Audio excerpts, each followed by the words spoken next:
നമസ്കാരം. സ്പോർട്ട് ലൈവിലേക്ക് എല്ലാവർക്കും സ്വാഗതം.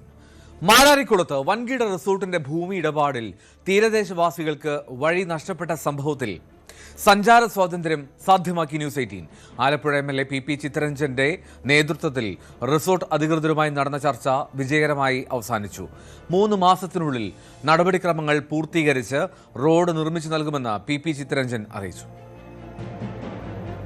ഫലത്തിൽ ഈ സ്ഥലം 3 മീറ്റർ വീതിക്ക് നമുക്ക് മുഴുവൻ ആവശ്യപ്പെട്ടതുപോലെയുള്ള വഴി സാധ്യമാക്കി ഫാറം അവരെ ഏൽപ്പിച്ചു. ഒരാഴ്ചക്കാലത്തിനുള്ളിൽ അവർ ആ ഫാറം ഒപ്പിട്ട്, അവർക്ക് ഇതൊക്കെ പറഞ്ഞാലും ഇതുങ്ങളെല്ലാം ഉദ്യോഗസ്ഥന്മാരാണ്. കമ്പനിയുടെ ഡയറക്ടർ ബോർഡ് മെമ്പർമാരോട് പറയണം. അപ്പോൾ കമ്പനിയുടെ ഡയറക്ടർ അവിടെ വെച്ച് അനുവാദം വാങ്ങിത്തരും.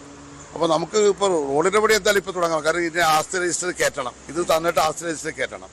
2-3 മാസത്തിനുള്ളിൽ ചെയ്യാൻ കഴിയും. പക്ഷേ അതിനു മുമ്പ് തന്നെ വഴി നന്നായിട്ട് എർത്ത് വർക്ക് നടത്തി ജനകീയമായിട്ട് എർത്ത് വർക്ക് നടത്തണം എന്നാണ് നമ്മൾ ഉദ്ദേശിച്ചിട്ടുള്ളത്. ആ എർത്ത് വർക്ക് നടത്തും. അതിനുശേഷം അവർ അവിടെ നടത്താൻ പോകുന്ന നിർമ്മാണ പ്രവർത്തനങ്ങളുടെ കാര്യങ്ങൾ അവരാണല്ലോ ചെയ്യണം. അപ്പോൾ ചെയ്യുമ്പോൾ നമ്മുടെ ആ പ്രദേശത്തുള്ള അടിസ്ഥാനപരമായ വികസനവുമായി ബന്ധപ്പെട്ട പല കാര്യങ്ങളിലും സഹായിക്കണമെന്ന് നമ്മൾ അവർക്ക് ആവശ്യപ്പെട്ടിട്ടുണ്ട്. അവർ വളരെ അനുകൂലമായ നിലപാടെടുത്തിട്ടുണ്ട്. കൺസെൻറ്റ് ഒരാഴ്ചക്കുള്ളിൽ എത്തിക്കാം. പഞ്ചായത്ത് മെമ്പറെ തന്നെ ചുമതലപ്പെടുത്തി ആ കൺസെൻറ്റ് കിട്ടിയാൽ ഉടനെ പഞ്ചായത്തിൻ്റെ ആസ്തി രജിസ്റ്റർ, അപ്പോൾ പിന്നെ ഇതിൻ്റെ കരവടച്ചൻ്റെ രസീറ്റും കൂടെ അവർ തരണം. അതിപ്പോൾ തരും. തന്നാൽ ഉടനെ നമ്മൾ അതിൻ്റെ അടിസ്ഥാനത്തിലുള്ള തുടർ നടപടികൾ സ്വീകരിക്കും. പിന്നെ എർത്ത് വർക്ക് ജനകീയ പങ്കാളിത്തത്തോടെ തന്നെ നടത്തി പൂർത്തീകരിച്ചിടും. ഈ വിഷയത്തിൽ ന്യൂസ് 18 നൽകിയ വാർത്തയെ തുടർന്നാണ് അധികൃതരുടെ ഇടപെടലുണ്ടായത്. വഴി ലഭിക്കുന്നതിൽ സന്തോഷത്തിലാണ് തീരവാസികളും ആ പ്രദേശത്തെ പൊതുപ്രവർത്തകരും. വഴി റോഡായി മാറുക, അപ്പോൾ ഏറ്റവും സന്തോഷകരമായിട്ടുള്ള കാര്യമാണ്. അടുത്ത ദിവസം വഴി മാത്രമല്ല, അവിടെ റോഡും 2 പാലവും കൂടെ വേണം. എന്നാൽ 3 പാലം, പടിഞ്ഞാറ് അറ്റത്തൊരെണ്ണം കൂടെ ഉണ്ട്. അപ്പം 3 പാലവും കൂടെ വരണം. അവിടെ ഒരു അംഗനവാടി ഉണ്ട്. അംഗനവാടി ഇപ്പോൾ ടെൻഡർ ചെയ്തിട്ടുണ്ട്. അതിൻ്റെ എല്ലാം കാര്യങ്ങൾ വരും. നന്നായിട്ട് പോകണം എന്ന് തന്നെയാണ്. ഇപ്പോൾ എന്തായാലും കുറേ പേര് മെനക്കെട്ട് പ്രദേശവാസികളുടെ ശക്തമായ നിലപാടാണ് ഇതിനകത്തൊരു തീരുമാനം. ബഹുമാനായിട്ടുള്ള MLA-യുടെ ഇടപെടലും ഒക്കെ ഇതിൻ്റെ ഭാഗമായിട്ടാണ് ഇപ്പോൾ വന്നത്. ഞങ്ങൾ വളരെ സന്തോഷം. അതിന് ഞങ്ങൾ ന്യൂസ് 18-നോട് നന്ദി പറയുന്നു. ഇങ്ങനെ വെളിച്ചത്ത് കൊണ്ടുവരികയും ഇതെല്ലാം പെട്ടെന്ന് അധികാരികൾ ഇടപെടുകയൊക്കെ ചെയ്തതിൽ വളരെ സന്തോഷം. അപ്പോൾ ഞങ്ങൾ മാനേജ്മെൻറ്റിനെയും വിശ്വസിക്കുകയാണ്. അവർ തരാമെന്ന് വളരെ സൗഹാർദ്ദപരമായിട്ടാണ് പറഞ്ഞേക്കുന്നത്. 1 വീക്കാണ് പറഞ്ഞിരിക്കുന്നത്. നമുക്ക് കാത്തിരിക്കാം. ഒരാഴ്ചയ്ക്കുള്ളിൽ വഴി വിട്ടു നൽകിക്കൊണ്ടുള്ള അനുമതി പത്രം ഒപ്പിട്ട് നൽകുമെന്ന് റിസോർട്ട് അധികൃതർ വ്യക്തമാക്കി. പ്രശ്നപരിഹാര ചർച്ചയ്ക്ക് ശേഷമായിരുന്നു കമ്പനി പ്രതിനിധികളുടെ പ്രതികരണം. ഈ ഒരു സംഭവം നമ്മളുടെ പരിഗണനയിലേക്ക് വന്നപ്പോൾ ഞങ്ങളുടെ ഇൻവെസ്റ്റേഴ്സ്, അതായത് കമ്പനിയുടെ മാനേജേഴ്സ് അല്ലെങ്കിൽ മാനേജ് ചെയ്യുന്ന ആൾക്കാർ പറഞ്ഞത്, അവിടുത്തെ പ്രദേശവാസികൾക്ക് ഒരിക്കലും ബുദ്ധിമുട്ട് വരുന്ന ഒരു കാര്യവും നമ്മളുടെ ഭാഗത്തുനിന്ന് ഉണ്ടായിക്കൂടാ. അപ്പോൾ പഞ്ചായത്ത് എന്താണോ ആവശ്യപ്പെടുന്നത് അത് ചെയ്തു കൊടുക്കണം എന്ന് തന്നെയാണ് ആദ്യം തന്നെ നമ്മൾ തരുന്നത്. പിന്നെ അതിൽ തീരുമാനം എടുക്കാൻ കുറച്ച് വൈകി. കാരണം നമ്മുടെ ഇന്റേണൽ കമ്പനി പോളിസി പ്രൊസീജിയറിൽ കുറച്ച് ഡിലേ വന്നു.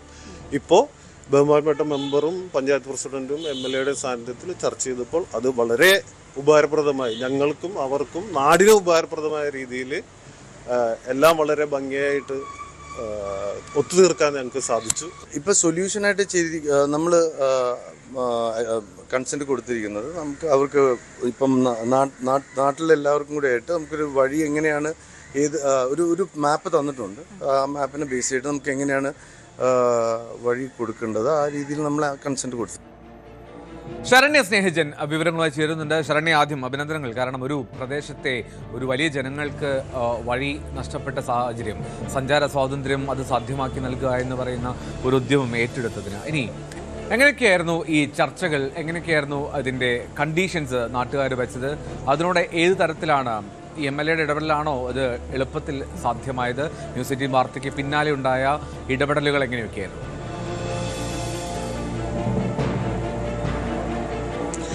തീർച്ചയായിട്ടും അതിനകത്ത് ഏറ്റവും ന്യൂസ് 18-നെ സംബന്ധിച്ചിടത്തോളം, നമ്മളെ സംബന്ധിച്ചിടത്തോളം ഏറ്റവും സന്തോഷകരമായ ഒരു ദിവസം കൂടിയാണ്. കാരണം ഏകദേശം 52ഓളം വരുന്ന കുടുംബങ്ങളുടെ ഒരു പ്രശ്നം, അതായത് തീരദേശ മേഖലയിലെ മത്സ്യത്തൊഴിലാളികളായ കുടുംബങ്ങൾക്ക് അവരുടെ സ്വന്തം ഭൂമിയിൽ നിന്നും ഒഴിഞ്ഞു പോകേണ്ട തരത്തിലുള്ള സാഹചര്യത്തിലേക്ക്, സമ്മർദ്ദങ്ങളിലേക്ക് ആ മനുഷ്യരെ കൊണ്ടെത്തിച്ച സംഭവമായിരുന്നു നമ്മൾ പുറം ലോകത്തേക്ക് എത്തിച്ചത്. അതിൽ പ്രധാനപ്പെട്ടത് മാരാരിക്കുളം തെക്ക് പഞ്ചായത്ത് 24-ാം വാർഡിലെ ഒരു 20 25 ഏക്കർ വരുന്ന ഒരു വലിയ ഭൂമി, ആ ഭൂമി റിസോർട്ട് ഉടമകൾ സ്വന്തമാക്കുക വഴി ആ പ്രദേശത്ത് ഇതിനു മുൻപ് താമസിച്ചിരുന്ന പരമ്പരാഗതമായ വഴികൾ ഉപയോഗിച്ചിരുന്ന ആ പ്രദേശവാസികൾക്ക് ആദ്യം ആ റിസോർട്ടുകൾക്കുള്ളിലൂടെ, ആ റിസോർട്ടിന്റെ ഭൂമിക്കുള്ളിലൂടെയുള്ള വഴി മാറ്റി താങ്കൾക്ക് അതിന്റെ തെക്കേ അതിര് ആർക്കും ബുദ്ധിമുട്ടില്ലാത്ത രീതിയിൽ പൊതുജനങ്ങളും ഒപ്പം തന്നെ റിസോർട്ടും കൂടി ചേർന്ന് വഴിയൊരുക്കാം, ഒരു റോഡ് ഒരുക്കാം എന്നുള്ളൊരു വാഗ്ദാനത്തിന്റെ അടിസ്ഥാനത്തിൽ ഈ 25 ഏക്കറിൽ ഒരിടത്ത് പോലും അവിടുത്തെ പ്രദേശവാസികൾ ഒരു ശല്യവും ചെയ്യാതെ മാറി നിന്നു എന്നുള്ളതാണ്. അത് കാത്ത് ഏറ്റവും ഒടുവിലേക്ക് വരുമ്പോൾ അവർ ഭീമാകാരമായ മതിലുകൾ ആ തീരദേശ മേഖലയിൽ കെട്ടിത്തുടങ്ങിയപ്പോൾ ഇതിന്റെ എൻഡ്, അതായത് ഒരു ഭാഗം മാരാരിക്കുളത്തെ ഏറ്റവും മനോഹരമായ കടൽ തീരമാണ്, മറുഭാഗം തീരദേശ ഹൈവേ ആണ്. തീരദേശ ഹൈവേയോട് ചേരുന്ന ഭാഗത്ത് ഭൂമി വിട്ടു നൽകാൻ, കൺസെന്റ് ഒപ്പിട്ട് നൽകാൻ, ഔദ്യോഗികമായത് നൽകാൻ തയ്യാറല്ല, വാക്കാൽ മാത്രമേ നൽകൂ എന്ന് പറഞ്ഞതോടുകൂടി അവിടുത്തെ മുഴുവൻ നിർമ്മാണ പ്രവർത്തനങ്ങൾ അടക്കം, അതായത് 3 പാലങ്ങൾ വരുന്നുണ്ട്, ഒരു അംഗനവാടി കെട്ടിടമുണ്ട്, ഒപ്പം ഈ പടിഞ്ഞാറേ അറ്റത്ത് നിന്ന് കിഴക്കേ അറ്റം വരെ അതായത് പ്രധാന പാതയിലേക്ക് എത്തുന്ന വഴികളെല്ലാം അടയുന്നു എന്നൊരു അവസ്ഥയിലേക്ക് എത്തിയപ്പോഴാണ് നമ്മൾ ഉൾപ്പെടെ അതിനകത്ത് ഇടപെടുന്നത്. ആ സ്ഥലം നമ്മൾ സന്ദർശിച്ചപ്പോൾ നമുക്ക് മനസ്സിലാക്കാൻ കഴിഞ്ഞത് വലിയ മതിലുകളാണ്. അതായത് വീടുകൾ ആദ്യം 7 ഏക്കറിൽ നിന്നാണ് കുരുവി എന്ന് പറഞ്ഞൊരു ഹോട്ടൽ ഉടമകളാണ് അവിടെ ആദ്യം പ്രോപ്പർട്ടി വാങ്ങുന്നത്. അതിനുശേഷം ഇന്ത്യയിലെ തന്നെ ഏറ്റവും വലിയൊരു ഗ്രൂപ്പാണ് അത് വാങ്ങിയിട്ടുള്ളത് എന്നുള്ള സൂചന നമുക്കിപ്പോൾ ലഭ്യമായിട്ടുണ്ട്. അവര് പിന്നീട് അത് 25 ഏക്കറിലേക്ക് വ്യാപിപ്പിക്കുന്നു. 25 ഏക്കറിലേക്ക് വ്യാപിപ്പിക്കുമ്പോൾ ആ 25 ഏക്കറിനകത്ത് അതിനു ചുറ്റും പല മത്സ്യത്തൊഴിലാളി കുടുംബങ്ങളുണ്ടായിരുന്നു. അവർക്ക് വിറ്റ് പോകാൻ കഴിയാത്ത സാഹചര്യമുള്ള ആളുകളുണ്ടായിരുന്നു. അപ്പോൾ അവര് അവിടെ വീട് വെച്ചപ്പോൾ അതിനു ചുറ്റും, ആ വീടുകൾക്ക് ചുറ്റും മതിലുകൾ, വലിയ കോമ്പൗണ്ട് വാളുകൾ ഉയർന്നുകൊണ്ട് വരികയും ആ പ്രദേശത്തുള്ള ആളുകൾ ഈ സ്ഥലം വിൽക്കാനായി സമ്മർദ്ദത്തിലാവുകയും ചെയ്തു എന്നുള്ളതാണ് നമ്മൾ പുറത്തു വന്നുകൊണ്ടിരുന്ന കാര്യങ്ങൾ. അതിനെ തടുത്തു നിൽക്കുന്ന മനുഷ്യർക്ക് അവിടെ സഞ്ചാരം അടക്കമുള്ള കാര്യങ്ങൾ നിഷേധിക്കപ്പെടുന്നു എന്നുള്ളതായിരുന്നു ഇതിനകത്ത് ഏറ്റവും വലിയ ഒരു നീതി നിഷേധമായി നമ്മൾ ചൂണ്ടിക്കാട്ടിയത്.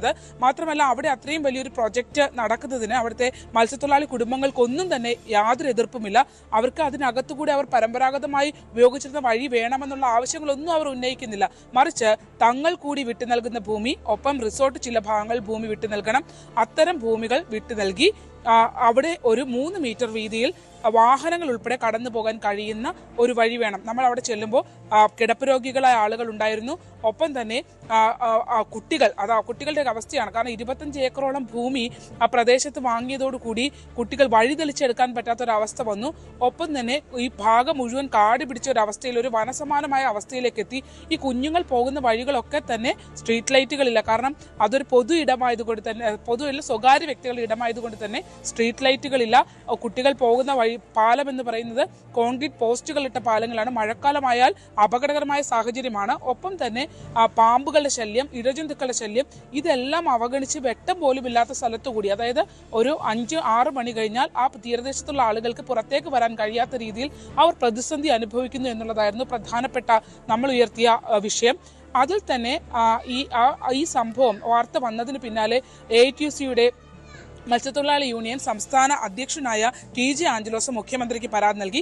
അതിന് തുടക്കം മുതൽ തന്നെ, അതായത് കുറേ നാളുകളായി ഈ വിഷയത്തിൽ, കഴിഞ്ഞ ജൂൺ തൊട്ട് PP ചിത്തരഞ്ജൻ MLA-യും ഈ വിഷയത്തിൽ ഇടപെടുന്നുണ്ടെന്ന് അദ്ദേഹം പറയുന്നുണ്ട്.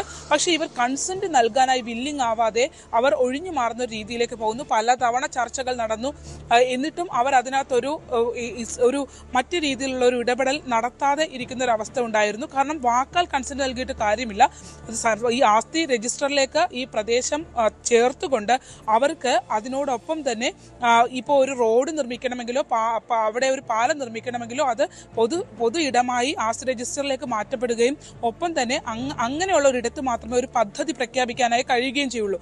അപ്പോൾ അത് നടത്താൻ കഴിയാത്ത ഒരവസ്ഥയിലേക്ക് ആളുകൾ സമ്മർദ്ദത്തിലാവുകയും ചെയ്തിരുന്നു. എന്നാൽ നമ്മൾ ഈ വിഷയം അവർക്ക് ഏറ്റവും കൂടുതൽ സമയം നൽകി ന്യൂസ് 18 ഈ വിഷയം പുറത്തേക്ക് കൊണ്ടുവന്ന് നമ്മൾ നിരന്തരം ചർച്ചകൾ ഈ വിഷയം എടുത്തു. ഒപ്പം തന്നെ ഈ ജനങ്ങളുടെ അവസ്ഥ ഇതാണ് എന്ന് പുറം ലോകത്തേക്ക് നിരന്തരം ന്യൂസ് 18 വിളിച്ചു പറയുകയും ചെയ്തു എന്നുള്ളതാണ് എൽദോ. എന്തായാലും നമ്മളുടെ ആ ഒരു ഇടപെടലിന്റെ ഭാഗമായി തന്നെയാണ് ഒരുപക്ഷെ കൂടുതൽ ഈ വിഷയം കൂടുതൽ ഊർജിതമായ ചർച്ചകളിലേക്ക് കടന്നു.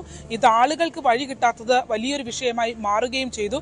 മാത്രമല്ല, ഈ ഇത്രയും വലിയ വികസനം പ്രഖ്യാപിക്കുമ്പോഴും ഈ കുഞ്ഞുങ്ങൾ കടന്നു പോകുന്ന വഴികളൊക്കെ ഇതാണെന്ന് നമ്മൾ കാണിക്കുന്നത് പലരെയും പ്രതിസന്ധിയിലാക്കുന്ന, ഭരണകൂടത്തെ തന്നെ പ്രതിസന്ധിയിലാക്കുന്ന ഒരു വിഷയം തന്നെയായിരുന്നു.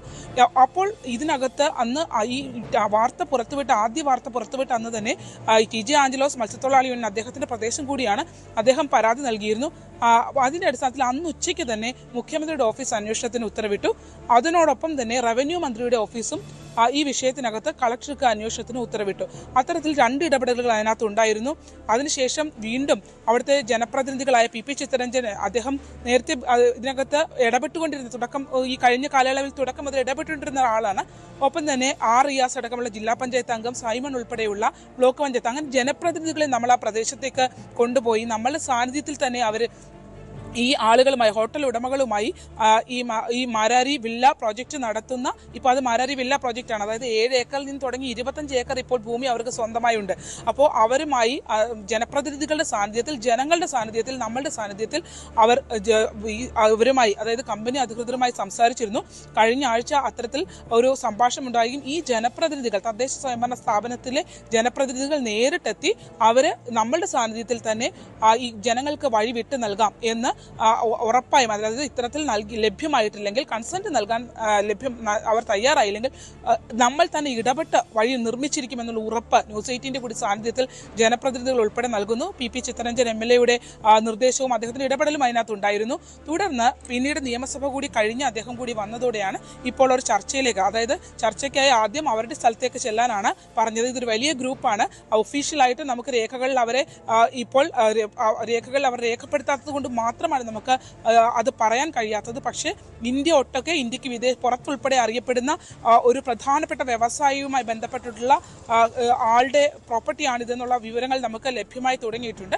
അപ്പോൾ അങ്ങനെ ഉള്ള അദ്ദേഹത്തിന്റെ ഈ ആളുകൾ അങ്ങോട്ട് ചെന്ന് ചർച്ച നടത്താനായി പറഞ്ഞത് അത് പറ്റില്ല, ജനപ്രതിനിധികളും ജനങ്ങളുടെയും സാന്നിധ്യത്തിലാണ് ചർച്ച നടത്തേണ്ടത് എന്നുള്ള നിലപാട് PP ചിത്തരഞ്ജൻ ഉൾപ്പെടെ എടുക്കുകയായിരുന്നു. അതിന്റെ അടിസ്ഥാനത്തിലാണ് ഇന്ന് ആലപ്പുഴ ഗസ്റ്റ് ഹൗസിൽ വെച്ച് ചർച്ച നടന്നത്. ചർച്ച വിജയകരമായി മാറി എന്നുള്ളത് ഏറ്റവും സന്തോഷകരമായ കാര്യം. അവിടുത്തെ പാവപ്പെട്ട മത്സ്യത്തൊഴിലാളികളായ ജനങ്ങൾക്കൊപ്പം തന്നെ ന്യൂസ് 18 സംബന്ധിച്ചും ഇന്നൊരു വളരെ സന്തോഷകരമായ ദിവസം തന്നെയാണ്. ചർച്ച വിജയിച്ചു. നമ്മൾ റോഡ് ആ വഴി സാധ്യമാക്കുമെന്ന് MLA സാന്നിധ്യത്തിൽ ഉറപ്പ് ലഭിച്ചു. ചർച്ച വിജയകരമാണ്. ഒരു വാർത്ത എങ്ങനെ ഇടപെടലായി മാറുന്നു, എങ്ങനെ നമുക്ക് കൂടുതൽ ഉത്തരവാദിത്തങ്ങൾ ചെയ്യാം, നിറവേറ്റാം എന്നുള്ളതിനൊക്കെ തെളിവാണ്, ദൃഷ്ടാന്തമാണ് ഈ വിജയം. എന്താണെങ്കിലും ഇനിയും ഇതിന്റെ പദ്ധതിയുടെ ചെലവുകളൊക്കെ എങ്ങനെയാണ് വഹിക്കുക? ഈ റിസോർട്ടിന്റെ ഭാഗത്ത് നിന്ന് സാമ്പത്തികമായിട്ട് ഇടപെടൽ ഉണ്ടാകുമോ? അല്ലെങ്കിൽ ഈ റോഡ് നിർമ്മാണം മാത്രമല്ല, അവിടെ പാലങ്ങൾ നിർമ്മിക്കണം, 3 പാലം എന്നാണ് ആ ബൈറ്റിൽ ആ പൊതുപ്രവർത്തകൻ പറയുന്നത്. അപ്പോൾ ഈ ഒരു പദ്ധതി എങ്ങനെ ഉൾപ്പെടുത്തി നടത്തും എന്നാണ് കരുതേണ്ടത്?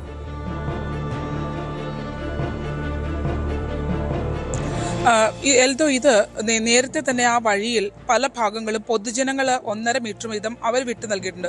ചില ഭാഗങ്ങളിൽ 2 ഭാഗത്തും വരുന്നത് പൊതുജനങ്ങളുടെ ഭൂമിയാണ്. അവരിത് നേരത്തെ തന്നെ വിട്ട് ആ വഴികൾ അങ്ങനെ തന്നെ കിടക്കുകയാണ്, ആ സ്ഥലം അങ്ങനെ തന്നെ കിടക്കുന്നത് 5 വർഷത്തിന് മേലായുള്ള പ്രശ്നമാണ്. അപ്പോൾ ജനങ്ങൾ വിട്ടു നൽകിയിട്ടുള്ള വഴികളുണ്ട്. പിന്നെ ഒരു എൻഡിലേക്ക് വരുമ്പോൾ റിസോർട്ടിന്റെ ഭൂമി അവർ വിട്ടു നൽകേണ്ടതുണ്ട്. അത് തന്നെ നമ്മൾ ചിന്തിച്ചാൽ നമുക്ക് മനസ്സിലാകും. 25 ഏക്കർ വരുന്ന ഭൂമിയിൽ തീരദേശവാസികളായ മത്സ്യത്തൊഴിലാളികൾ ഉണ്ടായിരുന്നു. അവര് പരമ്പരാഗതമായി ഉപയോഗിച്ചിരുന്ന വഴി അവർക്ക് ഏത് ഭൂമി ഇടപാട് നടത്തുമ്പോഴും വിട്ടു നൽകേണ്ടതാണ്. അങ്ങനെ വിട്ടു നൽകിയിരുന്നെങ്കിൽ ആ റിസോർട്ടിനെ കീറിമുറിച്ച് ആ ഭൂമിയെ കീറിമുറിച്ച് പലയിടങ്ങളിലും വഴികൾ വന്നേനെ. പക്ഷേ ആ വഴികളൊന്നും അത്തരത്തിലുള്ള യാതൊരുവിധ സമര രീതികളിലേക്കോ പ്രതിഷേധങ്ങളിലേക്കോ ആ മനുഷ്യർ പോയില്ല എന്നുള്ളത് ശ്രദ്ധേയമാണ്. അവർ പറഞ്ഞത് ഒരു നല്ല പ്രോജക്റ്റ് ആ തീരദേശത്ത് വരുന്നുണ്ടെങ്കിൽ അവർ അതിനെ അംഗീകരിക്കുന്നു, സ്വാഗതം ചെയ്യുന്നു. അതോടൊപ്പം ഞങ്ങൾക്ക് കിട്ടേണ്ട അടിസ്ഥാനപരമായ വഴി എന്നുള്ളത് വേണം എന്നുള്ളതായിരുന്നു അവർ ഉന്നയിച്ചത്. അതിന്റെ അടിസ്ഥാനത്തിലാണ് ഈ തെക്കേ ഭാഗത്ത്, അതായത് റിസോർട്ടിന്റെ തെക്കേ അതിര് വരുന്ന ഒരു ഭാഗം പൊഴിയാണ്. അതായത് ഇതിന്റെ വടക്കേ അതിരെന്ന് പറയുന്നത് മനോഹരമായ മാരാരിക്കുളത്ത് പൊള്ളയത്തെ പൊഴിയാണ്. അപ്പോൾ അതൊരു പ്രൈവറ്റ് എൻഡ് പോലെ ഈ റിസോർട്ടിന് കിടക്കുവാണ്. അവരുടെ തീരദേശം വരെ, അതായത് ആ കടപ്പുറം, ആ ബീച്ച് വരെ അവരുടെ പ്രൈവറ്റ് പ്രോപ്പർട്ടി പോലെ കിടക്കുകയാണ്. അപ്പോൾ അതിനൊന്നും പ്രതിഷേധിക്കുകയോ അവർ വർഷങ്ങളായി ഉപയോഗിച്ചിരുന്ന മത്സ്യബന്ധന ഇടങ്ങൾ അവർക്ക് വേണമെന്നൊന്നും അവിടുത്തെ മനുഷ്യർ ഇടപെടുന്നില്ല. പക്ഷേ അതിനിപ്പുറത്തേക്ക്, ഈ തെക്കേ എൻഡിനിപ്പുറത്തേക്ക് ഉള്ള മനുഷ്യരുണ്ട്. അപ്പോൾ അവർക്ക് വഴി എന്നുള്ളത് പ്രധാനപ്പെട്ടതാണ്. അപ്പോൾ ശരി ശരണ്യ, എന്നാലും അതൊരു വളരെ പ്രധാനപ്പെട്ട ഒരു ഇടപെടലായിരുന്നു ശരണ്യ സ്നേഹജന്റെ ഭാഗത്ത് നിന്ന്. നമ്മുടെ ആലപ്പുഴ പ്രതിനിധിയാണ്, അഭിനന്ദനങ്ങൾ അറിയിക്കുന്നു. നമ്മൾ ഇപ്പോൾ മറ്റൊരു ബൈറ്റിലേക്ക് പോകേണ്ടതുണ്ട്, അതുകൊണ്ടാണ് ഇടപെട്ടത്. കോഴിക്കോട് KSU ജില്ലാ സെക്രട്ടറി ബിദുൽ ബാലന്റെ വീടിന് നേരെ ബോംബേറുണ്ടായി. വടകര തോടന്നൂരിലെ വീടിന് നേരെയാണ് ആക്രമണം ഉണ്ടായത്. മന്ത്രി വീണ ജോർജിനെതിരെ പ്രതിഷേധത്തെ തുടർന്ന് ഈ ബിദുൽ ബാലൻ ഇപ്പോൾ റിമാൻഡിലാണ്. സംഭവത്തിൽ ബിദുലിന്റെ വീട് DYFI നേതാവ് അന്വേഷിക്കുന്ന വാട്സ്ആപ്പ് ചാറ്റ് ഷാഫി പറമ്പിലമ്പി നേരത്തെ പുറത്തുവിട്ടിരുന്നു. ഇപ്പോൾ തിരുവഞ്ചൂർ രാധാകൃഷ്ണൻ ഇപ്പോൾ ബിദുലിന്റെ വീട്ടിലുണ്ട്, അവിടെ സംസാരിക്കുകയാണ് മാധ്യമങ്ങളോട്. ക്ഷമിക്കണം, മുല്ലപ്പള്ളി രാമചന്ദ്രൻ. അതല്ലാതെ കുട്ടികൾ ആക്രമിച്ചായിട്ട് ആർക്കെങ്കിലും പറയാൻ സാധിക്കുമോ? ഏതെങ്കിലും പോലീസ് ഉദ്യോഗസ്ഥൻ ഇതുവരെ പറഞ്ഞിട്ടുണ്ട്? ഇല്ലല്ലോ. ഇല്ലാത്തൊരു FIR ഇട്ട് ഒരു കള്ളക്കേസ് വെച്ച് കോടതിയിൽ വന്ന് കാണാം. കുട്ടികൾ എത്ര ദിവസം നിങ്ങൾ തടവിൽ താമസിക്കുന്നു? കേരളം ഉറ്റുനോക്കുകയാണത്. ഇതൊന്നും അംഗീകരിക്കാൻ സാധ്യമല്ല. ഈ പോക്ക് വളരെ അപകടകരമായ പോക്കാണ്. സമാധാനത്തിലേക്ക് കേരളം തിരിച്ചു പോകണം. ശരിയല്ല. മുഖ്യമന്ത്രി, ആഭ്യന്തര വകുപ്പിന്റെ ചുമതലയുള്ള മുഖ്യമന്ത്രി ഒരിക്കലും അദ്ദേഹം കലാപത്തിനും അതുപോലെ തന്നെ അക്രമത്തിനൊക്കെ ഒന്നും ആഹ്വാനം കൊടുക്കാൻ പാടില്ല. ഇത് മാത്രമേ എനിക്ക് വലിയതിനായിട്ട് ഇതിനെക്കുറിച്ച് പറയാനുള്ളൂ. റൈറ്റ്. മുൻ KPCC അധ്യക്ഷൻ മുല്ലപ്പള്ളി രാമചന്ദ്രൻ ആ വീട്ടിലെത്തിയിരിക്കുകയായിരുന്നു, മിഥുലിന്റെ വീട്ടിൽ. അവിടെ നിന്നാണ് ഇപ്പോൾ സംസാരിച്ചത്. മുല്ലപ്പള്ളി രാമചന്ദ്രൻ ആ ബോംബേറിൽ നടന്ന വീട്ടിലാണ്. MS അനീഷ് കുമാർ കൂടി അവിടെ ചേരുന്നുണ്ട്, നമുക്ക് കാണാൻ ദൃശ്യങ്ങളിൽ. അനീഷ്, ഈ എന്താണെങ്കിലും ഞാൻ ആദ്യം ഷാഫി പറമ്പിൽ പറഞ്ഞതിലേക്ക് പോകട്ടെ. ഷാഫി പറമ്പിൽ ഇന്നൊരു വാട്സപ്പ് ചാറ്റാണ് പുറത്തുവിട്ടത്. ഈ ബിദുലിന്റെ വീട് അത് എവിടെയാണെന്ന് അന്വേഷിക്കുന്ന DYFI നേതാവിന്റെ വാട്സപ്പ് ചാറ്റാണ് ഈ ഷാഫി പറമ്പിൽ MP പുറത്തുവിട്ടത്. തിരുവള്ളൂർ ജനകീയ കൂട്ടായ്മ എന്ന വാട്സപ്പ് ഗ്രൂപ്പിലായിരുന്നു ആ ചാറ്റ്. ആ ചാറ്റിന്റെ ആധികാരികത പോലീസ് പരിശോധിക്കട്ടെ എന്നാണ് ഷാഫി പറഞ്ഞത്. എന്താണെങ്കിലും ഷാഫിയുടെ പ്രതികരണത്തിലേക്ക് റൈറ്റ് അതിലേക്ക് വരാം. അനീഷിലേക്ക്. അനീഷ്, അപ്പോൾ എന്താണ് മുല്ലപ്പള്ളി അവിടെ എത്തിയിട്ട് പറഞ്ഞത്? എന്താണ് ആ വീട്ടുകാർ പ്രതികരിക്കുന്നത്? എപ്പോഴായിരുന്നു ഈ അതിക്രമം നടക്കുന്നത്?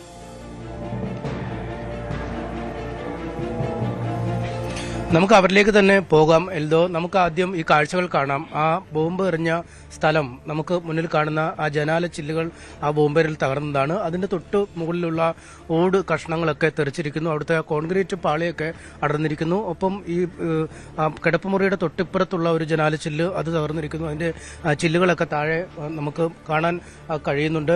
ഗേറ്റിന് മുൻവശത്ത് ഈ ഗുണ്ടാ സംഘം അല്ലെങ്കിൽ ഈ ബോംബെറിയാൻ വന്ന ആളുകൾ നിലയുറപ്പിക്കുകയും അവർ കുറച്ചുനേരം പരസ്പരം തമ്മിൽ എന്തോ ആശയവിനിമയമൊക്കെ നടത്തുകയും പിന്നീട് ബോംബെറിയുകയുമായിരുന്നു. എന്തായാലും CCTV ദൃശ്യങ്ങളിൽ ഈ കാര്യം കൃത്യമായി തന്നെ പതിഞ്ഞിരിക്കുന്നു. അതുകൊണ്ട് ഇതിന്റെ ഉത്തരവാദിത്തത്തിൽ നിന്ന് ഒഴിഞ്ഞു മാറാനോ അല്ലെങ്കിൽ ബോംബെറിഞ്ഞില്ല അല്ലെങ്കിൽ കള്ള ആരോപണമാണോ എന്നൊന്നും പറയാൻ കഴിയാത്ത അവസ്ഥയിലേക്ക്. എന്തായാലും KSU നേതാവിന്റെ അച്ഛൻ നമ്മോടൊപ്പം തന്നെ ഉണ്ട്.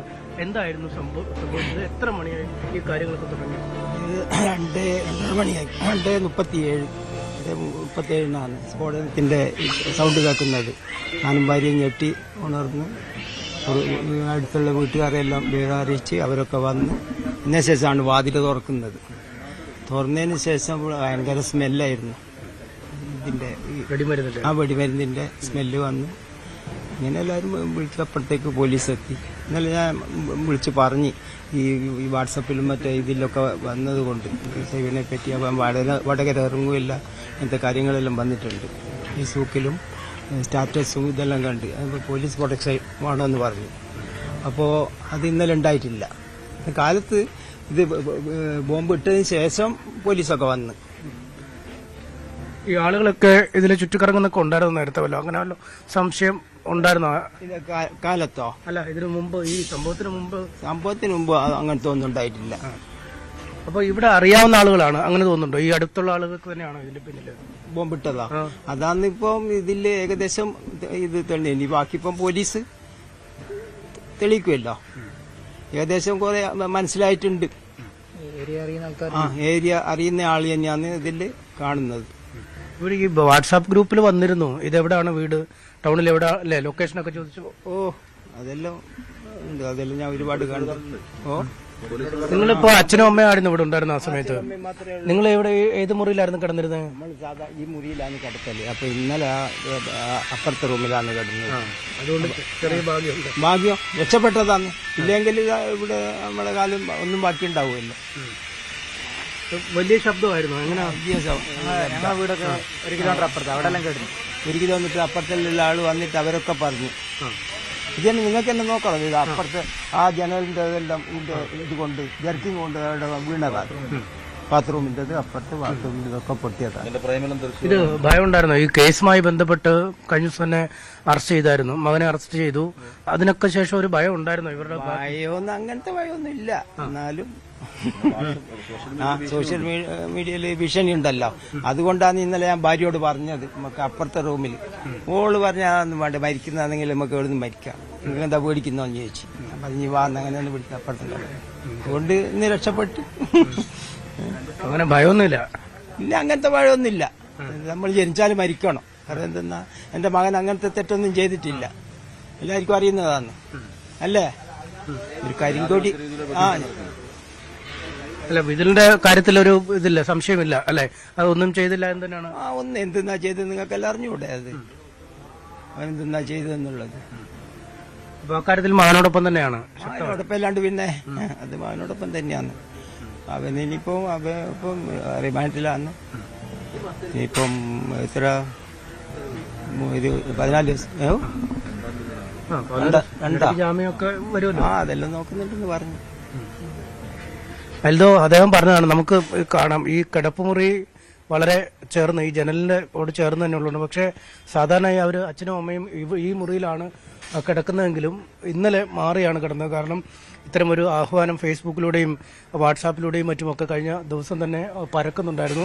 അത്തരമൊരു സാഹചര്യത്തിൽ അകത്തെ മറ്റൊരു മുറിയിലേക്ക് കിടപ്പ് മാറ്റിയതുകൊണ്ടാണ് ഒരുപക്ഷെ അവർക്ക് കാര്യമായ പരിക്കുകളൊന്നും ഇല്ലാതെ വന്നത്. കാരണം ഈ ജനാലച്ചില്ല് പൊട്ടുമ്പോൾ അകത്തേക്കും ചില്ലുകൾ തെറിച്ചിട്ടുണ്ട്. കാര്യമായ തന്നെ ഒരു സ്ഫോടനം നടന്നതിന്റെ തെളിവുകൾ തന്നെയാണ് ഇവിടെ ഉള്ളത്. ചില്ലുകളൊക്കെ ആകെപ്പാടെ തെറിച്ചു നിൽക്കുന്നു. ഇവിടെ മാത്രമല്ല, തൊട്ടപ്പുറത്തെ ഒരു ടോയ്ലറ്റിന്റെ ജനാലച്ചില്ല് പോലും തകരുന്ന ഒരു സാഹചര്യത്തിലേക്കാണ് കാര്യങ്ങൾ നീങ്ങിയത്. അത്രമേൽ ഭീകരമായ ഒരു ശബ്ദമായിരുന്നു. നമുക്ക് നാട്ടുകാരോടൊക്കെ തന്നെ ചോദിക്കാം. നിങ്ങളൊക്കെ അടുത്തുള്ളവരാ?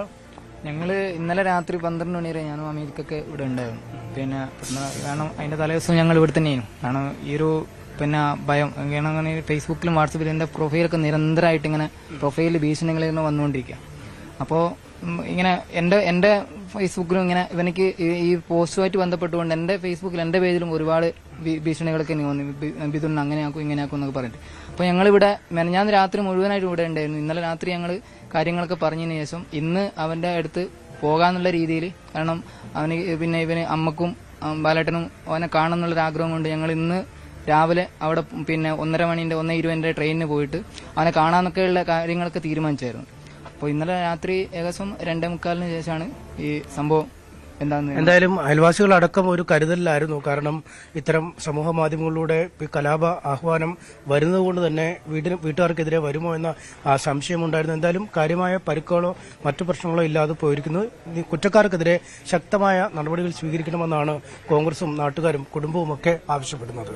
റൈറ്റ്, എം.എസ്. അനീഷ് കുമാറാണ് വിവരങ്ങൾ നൽകിയത്. എന്നാലും ആ ബിദുലിന്റെ വീട്ടിലേക്ക് ബോംബ് കയറിയുന്ന സാഹചര്യം, അത് ഭീഷണി ഉണ്ടായിരുന്ന നാട്ടുകാരും പറയുന്നു. എന്നാണെങ്കിലും ഈ ജനാധിപത്യപരമായിട്ട് പ്രതിഷേധങ്ങളിലൊക്കെ പ്രോത്സാഹിപ്പിക്കാം, പക്ഷേ ഇത്തരം അക്രമങ്ങൾ അത് പ്രോത്സാഹിപ്പിക്കാൻ കഴിയില്ല, ഏത് പൊളിറ്റിക്കൽ പാർട്ടിയുടെ ഭാഗത്തു നിന്നാണെങ്കിലും. Thank you Aneesh. അനീഷാണ് ചേർന്നത് കോഴിക്കോട് നിന്ന്.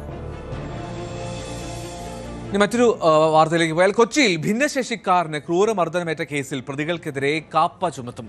അമൽ, അനന്തു എന്നിവർ കൊലപാതകം, ലഹരി കേസ് അടക്കമുള്ള സംഭവങ്ങളിൽ പ്രതികളാണ്. ഒന്നാം പ്രതി സഫാനയുടെ പങ്കിനെക്കുറിച്ചും കൂടുതൽ അന്വേഷണം നടത്തും. സഫാന ഉൾപ്പെടുന്ന സംഘം മുൻപും സമാന കുറ്റകൃത്യത്തിൽ ഏർപ്പെട്ടിട്ടുണ്ട് എന്നാണ് സംശയിക്കുന്നത്. പ്രതികളെ ഉടൻ കസ്റ്റഡിയിൽ വാങ്ങി ചോദ്യം ചെയ്യും. കേസിൽ 4 പേരെയാണ് കടവന്ത്ര പോലീസ് അറസ്റ്റ് ചെയ്തത്. നവമി ദിനേശ് ചേരുന്ന വിവരങ്ങളുമായി. നവമി, ഒരുപക്ഷെ ആ കേസിൻ്റെ വിഷ്വലായിരിക്കും ഏറ്റവും കൂടുതൽ പ്രേക്ഷകർ ഓർക്കുക. വളരെ ചിരിച്ചുകൊണ്ട് കൂസലില്ലാതെ നിൽക്കുന്ന ആ പ്രതികൾ, പ്രത്യേകിച്ചും ആ പെൺകുട്ടി. എന്തായി ആ കേസിൻ്റെ ഒരു സാഹചര്യം എന്താണ്? നിലവിൽ എന്താണ് പറയുന്നത് പോലീസ്?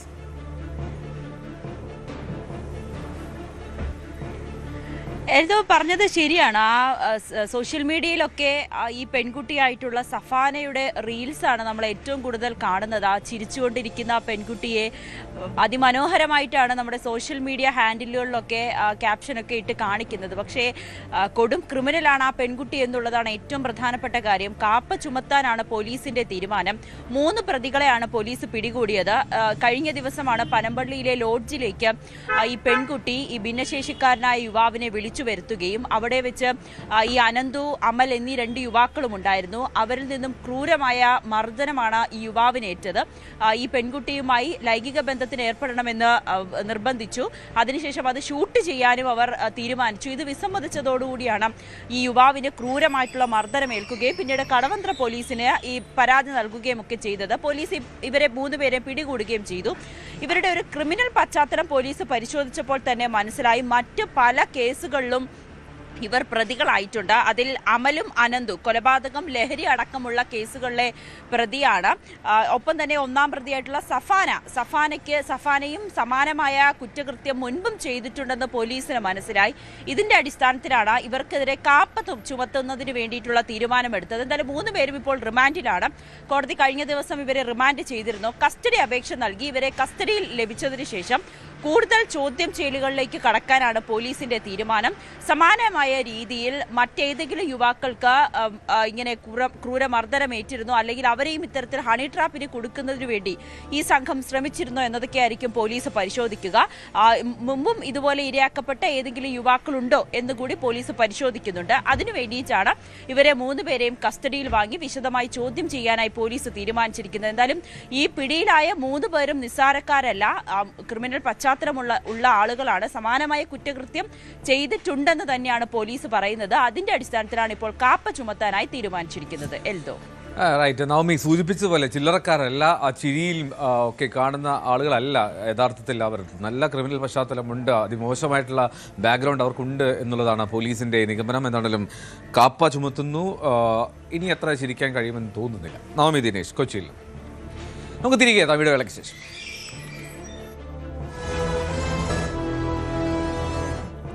വാഹന പരിശോധനയ്ക്കിടെ കൊച്ചിയിലെ north police station ASI PN സന്തോഷിനെ കാർ ഇടിച്ചു തെറിപ്പിച്ച പ്രതികളെ റിമാൻഡ് ചെയ്തു. DCPയുടെ നേതൃത്വത്തിൽ കൊല്ലം സ്വദേശികളായിട്ടുള്ള ഇർഷാദിനെയും ഷംനാദിനെയും ചോദ്യം ചെയ്തു. മദ്യലഹരിയിൽ കാർ നിർത്താതെ പോയി എന്നാണ് പ്രതികളുടെ മൊഴി. എന്നാൽ ഈ മൊഴി പോലീസ് വിശ്വാസത്തിലെടുത്തിട്ടില്ല. പോലീസുകാരനെ ഇടിച്ചിട്ട ശേഷം കടന്നു കളഞ്ഞ പ്രതികളെ കൊല്ലത്തു നിന്നാണ് ഇന്നലെ നോർത്ത് പോലീസ് പിടികൂടിയത്. കാറിൽ മറ്റൊരു യുവതി കൂടി ഉണ്ടായിരുന്നു എന്ന് പോലീസ് സംശയിക്കുന്നുണ്ട്. നവമി ദിനേശ് വീണ്ടും ചേരുന്നുണ്ട്. നവമി, കൊച്ചിയിൽ ഇത്തരത്തിൽ ഒരുപാട് വാർത്തകളുണ്ട്. എന്നാണെങ്കിലും ഈ പോലീസുകാരനെ ഇടിച്ചു തെറിപ്പിക്കുന്ന വിഷ്വൽസ് ഉൾപ്പെടെ വന്നതാണ്. അതിൽ ഒരു മദ്യം കഴിച്ചു എന്നതുകൊണ്ട് മാത്രം അങ്ങനെയൊക്കെ ചെയ്യുമോ? പോലീസ് ഈ ഒരു പെൺകുട്ടിയുടെ സാന്നിധ്യം ഉണ്ടായിരുന്നു എന്ന് അനുമാനിക്കാനുള്ള കാരണം എന്താണ്?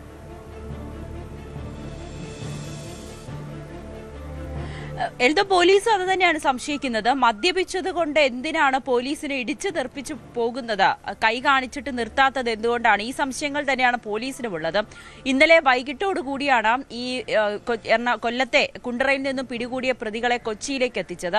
പോലീസ് ഇന്ന് രാവിലെ വിശദമായി ചോദ്യം ചെയ്തുവെങ്കിൽ പോലും അവർ പറയുന്നത് മദ്യപിച്ചിരുന്നു, അമിതമായി മദ്യപിച്ചു, അതുകൊണ്ടാണ് പോലീസിനെ കണ്ട് ഭയപ്പെട്ട് നിർത്താതെ വേഗത്തിൽ വാഹനം ഓടിച്ചു പോയതെന്നാണ്. പക്ഷെ പോലീസ് അങ്ങനെയല്ല സംശയിക്കുന്നത്. പോലീസ് പറയുന്നത് ഒന്നെങ്കിൽ ഇവരുടെ വാഹനത്തിൽ കഞ്ചാവ് ഉണ്ടായിരുന്നു, അല്ലെങ്കിൽ ഇവർ മറ്റേതെങ്കിലും ലഹരി ഉപയോഗിച്ചിട്ടുണ്ടാകും. ഇതുകൊണ്ടായിരിക്കും പോലീസിനെ കണ്ടിട്ട് നിർത്താതെ പോയത്. അതോടൊപ്പം തന്നെ ഈ വാഹനത്തിൽ ഒരു യുവതിയും ഉണ്ടായിരുന്നു എന്ന് കൂടി പോലീസിന് തെളിവുകൾ ലഭിച്ചിട്ടുണ്ട്. അത് CCTV കേന്ദ്രീകരിച്ച് നടത്തിയ പരിശോധനയിലടക്കമാണ് പോലീസിന് അത്തരത്തിലൊരു തെളിവ് കൂടി ലഭിച്ചത്. എന്തായാലും ഈ യുവതിയെ ആരെന്നാണ് പോലീസിനെ കണ്ടുപിടിക്കാൻ പോകുന്നത്. യുവതിയെ ചോദ്യം ചെയ്യും, വൈകാതെ തന്നെ ചോദ്യം ചെയ്യുമെന്നാണ് നമുക്ക് അറിയാൻ സാധിക്കുന്നത്. ആ യുവതിയിലേക്ക് പോലീസിന്റെ അന്വേഷണം എത്തിയിട്ടുമുണ്ട്. ഇന്നലെയാണ് കൊല്ലത്ത് നിന്നും ഈ യുവാക്കളെ പിടികൂടിയത്. അവർ കൊച്ചിയിലേക്ക് പഠിക്കാൻ വന്നവരാണ്. അതിനിടയിലാണ് ഇന്നലെ പോലീസിന്റെ നൈറ്റ് പട്രോളിംഗ് ശക്തമാണ്. പോലീസിന്റെ പരിശോധന, പ്രത്യേകിച്ച് കൊച്ചി നഗരത്തിലെ നമുക്കറിയാം ഈ ലഹരിയുടെ ഉപയോഗം അത് ശക്തമായി വർദ്ധിക്കുന്ന സാഹചര്യത്തിൽ പോലീസ് രാപ്പകലില്ലാതെ ആ ഒരു പരിശോധന നടത്തിക്കൊണ്ടിരിക്കുകയാണ്. ആ പരിശോധനയ്ക്കിടയിലാണ് ഈ യുവാക്കൾ കലൂർ ഭാഗത്ത് വെച്ച് ഈ യുവാക്കളുടെ ബൊലേറോ വാഹനത്തിന് പോലീസ് കൈ കാണിക്കുന്നു. പക്ഷെ ആദ്യം ഒന്ന് സ്ലോ ചെയ്ത ശേഷം അമിത വേഗത്തിലെടുക്കുന്നു. ആ കാറിന്റെ മുൻപിലുണ്ടായിരുന്ന ASI ആയിട്ടുള്ള സന്തോഷിനെ ഇടിക്കുന്നു. സന്തോഷ് ബോണറ്റിലേക്കാണ്, ആ ഇടിയിൽ ബോണറ്റിലേക്ക് വീടുന്ന ഒരു 20 മീറ്ററോളം അദ്ദേഹത്തിനെയും കൊണ്ട് ആ വാഹനം കടന്നുപോയി. അതിനുശേഷം അദ്ദേഹം റോഡിലേക്ക് തെറിച്ചു വീഴുകയാണ്. കൈക്കും കാലിനും തൊടയിലുമൊക്കെയാണ് അദ്ദേഹത്തിന് പരിക്കേറ്റത്. നിസ്സാര പരിക്കുകളാണെങ്കിൽ പോലും ജനറൽ ആശുപത്രിയിൽ ചികിത്സയ്ക്ക് ശേഷം അദ്ദേഹം വീട്ടിലേക്ക് മടങ്ങി. മറ്റ് പോലീസ് ഉദ്യോഗസ്ഥരും ഉടനെ തന്നെ ഈ വാഹനം പിടിച്ചെടുക്കുന്നതിന് വേണ്ടിയിട്ടുള്ള, അല്ലെങ്കിൽ ഈ വാഹനത്തിലുണ്ടായിരുന്നവരെ കേന്ദ്രീകരിച്ചുള്ള ഒരു അന്വേഷണമൊക്കെ നടത്തി. ഇവർ കടന്നു പോകാൻ സാധ്യതയുള്ള എല്ലാ ഇടങ്ങളിലെ CCTVയും മറ്റ് പോലീസ് സ്റ്റേഷനുകളിലേക്കൊക്കെ വിവരം അറിയിച്ചതിനൊടുവിലാണ് ഈ കുണ്ടറ ഭാഗത്ത് നിന്നും ഈ വാഹനം ഉൾപ്പെടെ കസ്റ്റഡിയിലെടുത്തത്. എന്തായാലും യുവാക്കൾ ഇപ്പോൾ പറഞ്ഞ മൊഴിയിൽ പൂർണ്ണമായും പോലീസ് വിശ്വസിച്ചിട്ടില്ല. ലഹരി ഉണ്ടോ എന്ന്, ലഹരിയുടെ സാന്നിധ്യമുണ്ടോ എന്ന് തന്നെയാണ് പോലീസിന്റെ സംശയം. ഒപ്പം ഇവർക്കുണ്ടായിരുന്ന യുവതി, അവരെയും വൈകാതെ തന്നെ ചോദ്യം ചെയ്യാൻ വിളിപ്പിക്കും. ഈ യുവതിയിൽ നിന്നും ചില കാര്യങ്ങൾ പോലീസിന് ലഭിക്കേണ്ടതുണ്ടെന്നാണ് പറയുന്നത്. എന്തായാലും ഇന്ന് രാവിലെ കോടതിയിൽ ഹാജരാക്കിയ പ്രതികളെ റിമാൻഡ് ചെയ്തു. ഉടനെ തന്നെ കസ്റ്റഡിയിൽ വാങ്ങുന്നതിന് വേണ്ടി, ചോദ്യം ചെയ്യുന്നതിന് വേണ്ടി കസ്റ്റഡി അപേക്ഷ നൽകാനാണ് പോലീസിന്റെ തീരുമാനം. നോമി, ഇവരെ കൊല്ലത്തുനിന്ന് അങ്ങോട്ട് പഠിക്കാനും കണ്ടെത്തിയതാണ് എന്നല്ലേ വാർത്തകൾ വന്നത്? വിദ്യാർത്ഥികളാണെന്ന് തോന്നുന്നു. ഇവരെങ്ങനെ ഈ ലഹരി ഇത്തരത്തിൽ അമിതമായി മദ്യം ഉപയോഗിച്ചിട്ടുണ്ടായിരുന്നുവെങ്കിൽ ഇവർ പോലീസിനെ ഇടിച്ചിട്ട് ആ പോലീസിനെ ഇടിച്ച വണ്ടിയുടെ നമ്പർ പ്ലേറ്റ് ഉൾപ്പെടെ എല്ലാം കിട്ടും വളരെ ഈസി ആയിട്ട്. എന്നിട്ട് എങ്ങനെ കൊച്ചിയിൽ നിന്ന് കുണ്ടറ വരെ എത്തി എന്നുള്ളത് ചോദ്യമല്ലേ?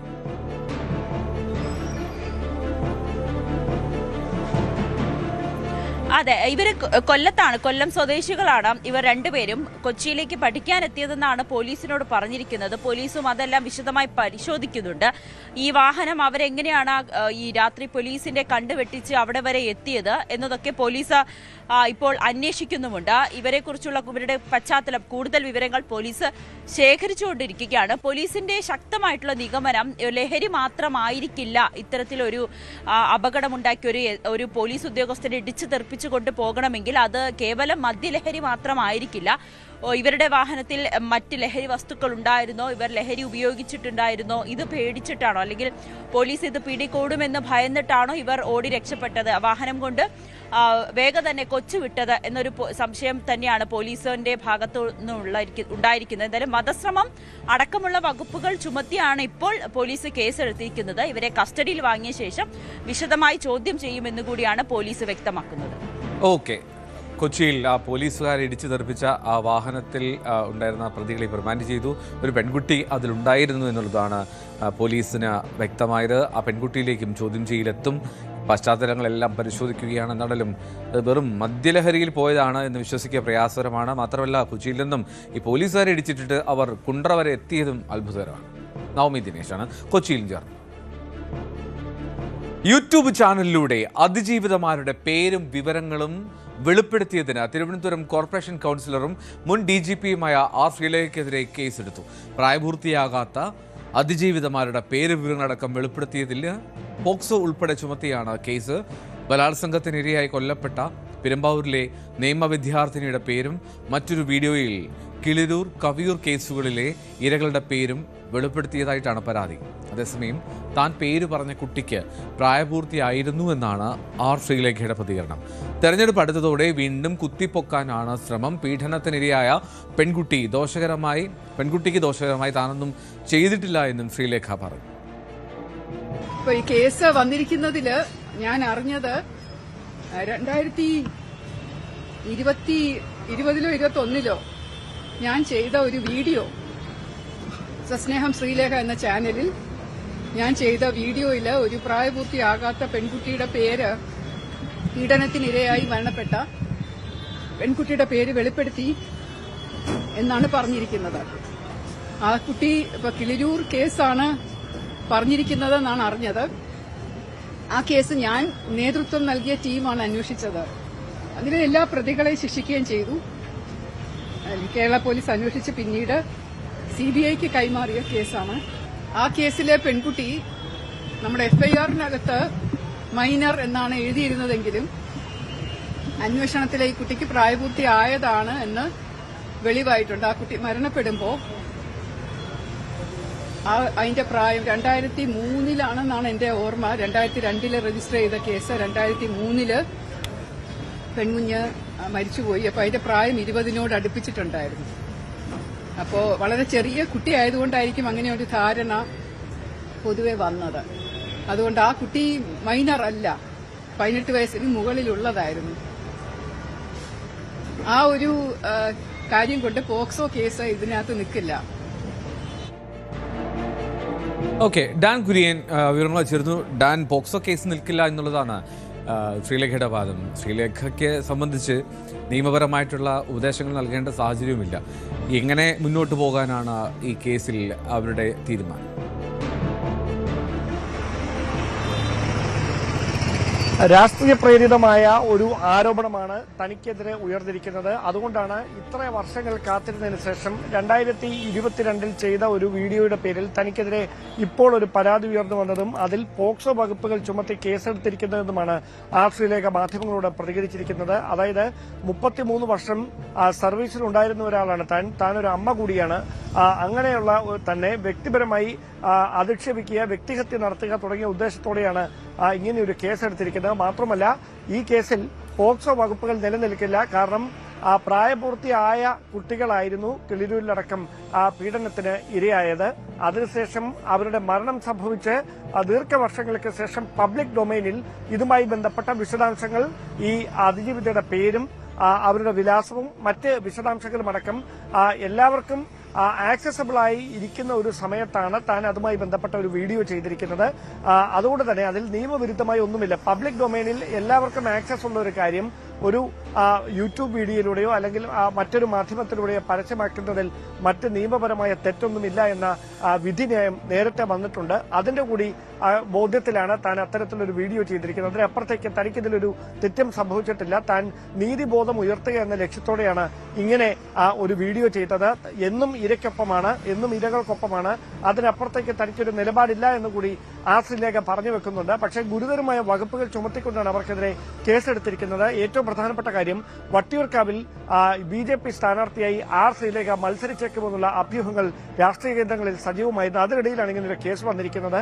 അതുമായി ബന്ധപ്പെടുത്തിയും ചില പരാമർശങ്ങൾ അവർ മാധ്യമങ്ങളോട് നടത്തിയിട്ടുണ്ട്. അതായത് താൻ സ്ഥാനാർത്ഥിയാകുന്ന കാര്യം തന്നെ പാർട്ടി അങ്ങനെ പരിഗണിക്കാനുള്ള സാധ്യതയുണ്ട്. പക്ഷേ ഔദ്യോഗികമായ ഒരു പ്രതികരണവും പാർട്ടിയുടെ ഭാഗത്തുനിന്ന് തന്നോട് നടത്തിയിട്ടില്ല. പക്ഷേ അത്തരത്തിലുള്ള ചർച്ചകൾ നടക്കുന്നുണ്ട് എന്ന കാര്യം അവർ തന്നെ സമ്മതിക്കുന്നുമുണ്ട്. അതിനിടയിലാണ് തന്നെ ടാർഗറ്റ് ചെയ്തുകൊണ്ടുള്ള ഇത്തരം ഒരു നീക്കമെന്നാണ് ശ്രീലേഖ മാധ്യമങ്ങളോട് പ്രതികരിച്ചിരിക്കുന്നത്. ഡാൻ, ഈ പോക്സോ കേസ് നിലനിൽക്കില്ല, അപ്പോൾ പോലും ഒരു അതിജീവിത അല്ലെങ്കിൽ പീഡനത്തിരയായ പെൺകുട്ടിയുടെ പേര് പറയുന്നതിൽ ഒരു നിയമ പ്രശ്നമില്ലേ? അതിനോട് അവർ പ്രതികരിച്ചിരുന്നു.